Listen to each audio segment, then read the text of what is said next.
আসসালামু আলাইকুম এভরিওয়ান। আশা করি আপনারা সকলে ভালো আছেন। আপনাদের দোয়ায় এবং আল্লাহর রহমতে আমি অনেক ভালো আছি।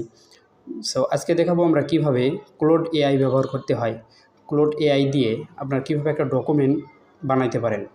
ক্লোড এআই আপনারা কিভাবে ব্যবহার করবেন এটার সম্পূর্ণ ডিটেলস আজকের ভিডিওতে জানানো হবে।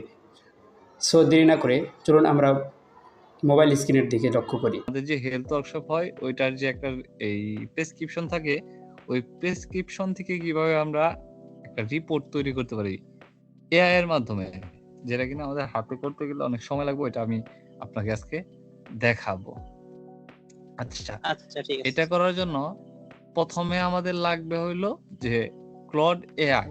যে এআই মানে কি? Artificial intelligence. মানে ওরে আমরা তথ্য দিব, আর ও আমাদের কি, আমরা যা বলবো, প্রম্পট যা দিব, প্রম্পট হইলো যে আপনি ওর কাছ থেকে কি চান, প্রম্পটটা দিব, দেওয়ার পরে ও আমাদেরকে ওই জিনিসটা তৈরি করে দিব। মানে এটা আপনি যে কোনো কিছু হইতে পারে, যে শুধু রিপোর্ট এমন না, আর অনেক ধরনের কাজ আপনি এআই দিয়ে করে নিতে পারবেন। আমাদের তো অনেক থাকে এরকম যে একই রোগী বারবার আসে, তো তাদের ডাটাগুলো যাতে আমরা কালেক্ট করে রাখতে পারি এবং তারা বর্তমানে কি অবস্থায় আছে ওইটা যাতে আমরা দেখতে পারি, এই জন্য আমরা এই এআই এর মাধ্যমে ওই রিপোর্টটা তৈরি করি।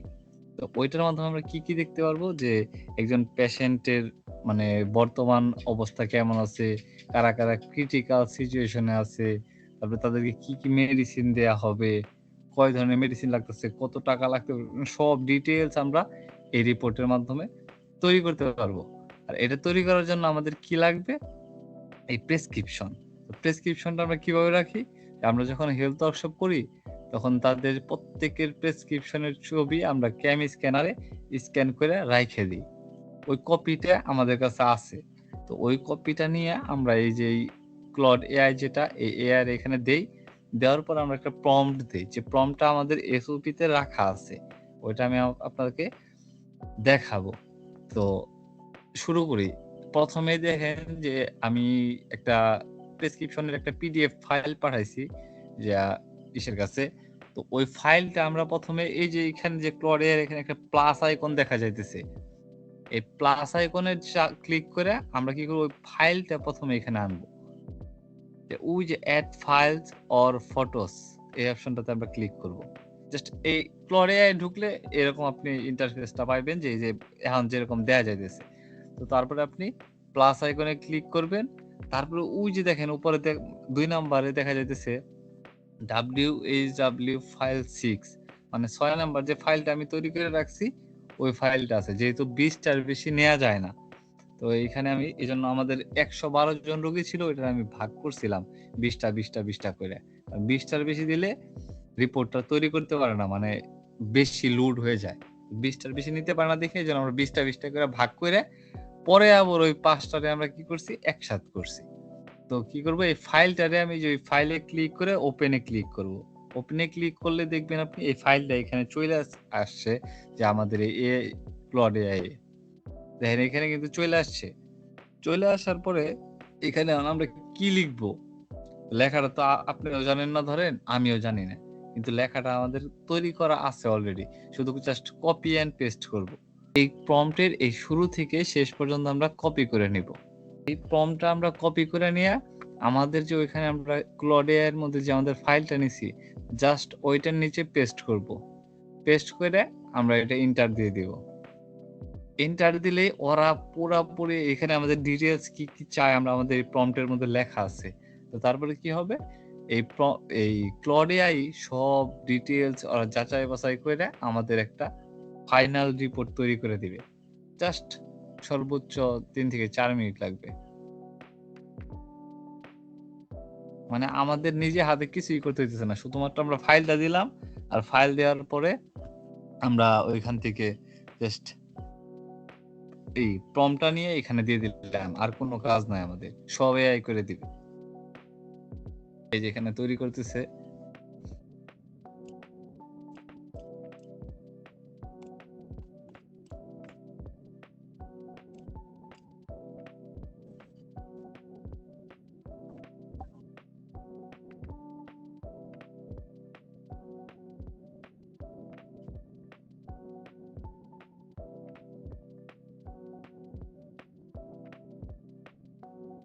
এই যে আমাদের রিপোর্টটা তৈরি হয়ে গেছে।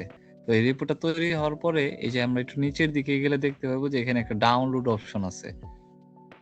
একটু নিচের দিকে গেলেই এখানে একটা ডাউনলোড অপশন আছে বাম পাশে। হ্যাঁ, বাম পাশে। হ্যাঁ, এটা একটু নিচের দিকে এই যে এখান থেকে জাস্ট আমরা ডাউনলোড করে নেব।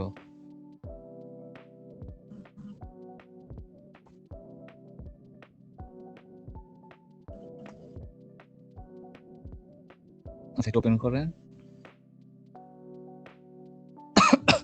এই যে দেখেন এখানে কি করছে, জাস্ট আমরা ওরে কি দিছি, প্রেসক্রিপশন দিছি আর আমরা ওতে প্রম্পটটা দিছি।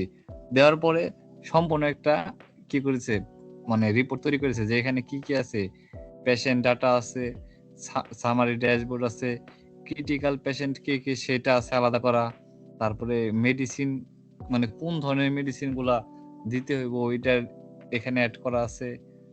তারপরে এই যে এখানে প্রত্যেকটা একটু ঢুকে ঢুকে দেখায় যে পেশেন্ট ডাটার মধ্যে কি কি আসছে।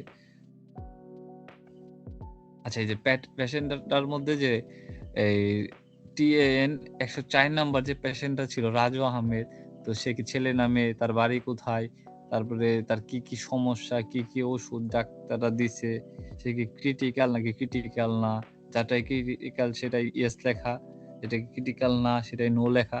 আবার আলাদা করেও ক্রিটিক্যাল পেশেন্ট করা আছে, দেয়া আছে। তারপরে এই সবগুলো একদম মেডিসিন সহ তারা কি কি ডাক্তার মেডিসিন সব সহ এখানে অটোমেটিক তারা তৈরি করে দিছে আমাদের। তারপর সামারি ড্যাশবোর্ড আছে।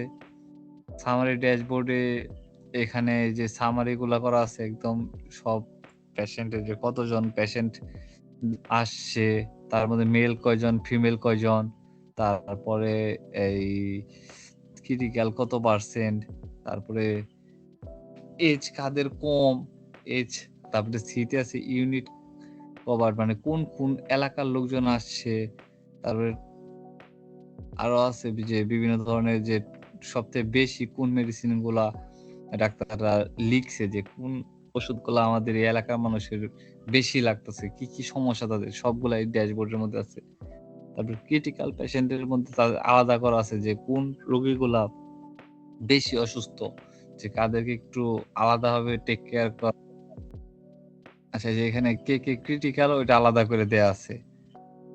তারপরে আছে মেডিসিন রিকোয়ার্ড, মানে কোন কোন মেডিসিন গুলা আমাদের এইখানে রোগীদের দেয়া হইতেছে, ওই মেডিসিন গুলা এখানে লেখা আছে। যেমন এখানে আমি 10 জন পেশেন্টের এই প্রেসক্রিপশন নিয়ে কাজ করছি, তো এই মেডিসিন গুলো ওই 10টা প্রেসক্রিপশনের মধ্যে ছিল। কিছু অনেক সময় থাকে এআই অনেক ডাক্তারের লেখা বোঝে না, তখন কি হয় যে অনেক ওষুধের নাম একটু বানান ভুল আসে, তো ওইগুলো আমাদের একটু দেখে দেখে ঠিক করে নিতে হবে। আচ্ছা, এইটাই ছিল আমাদের যে ক্লয়েড এআই এর মাধ্যমে কিভাবে আমরা আমাদের এই হেলথ ওয়ার্কশপের ডাটাকে একটা মানে রিপোর্ট আকারে তৈরি করে দেখাইতে পারি বা রাইখে দিতে পারি, পরবর্তীতে যাতে আমরা এটা দিয়ে যাচাই করতে পারি যে ওই রোগীটা আমাদের আগে আসছিল তার এই অবস্থা ছিল, সে এবার আসছে তার বর্তমান কি অবস্থা। তো এটা যাতে আমরা এই রিপোর্টের মাধ্যমে এনালাইসিস করতে পারি, এই জন্য আর কি রিপোর্টটা তৈরি করা।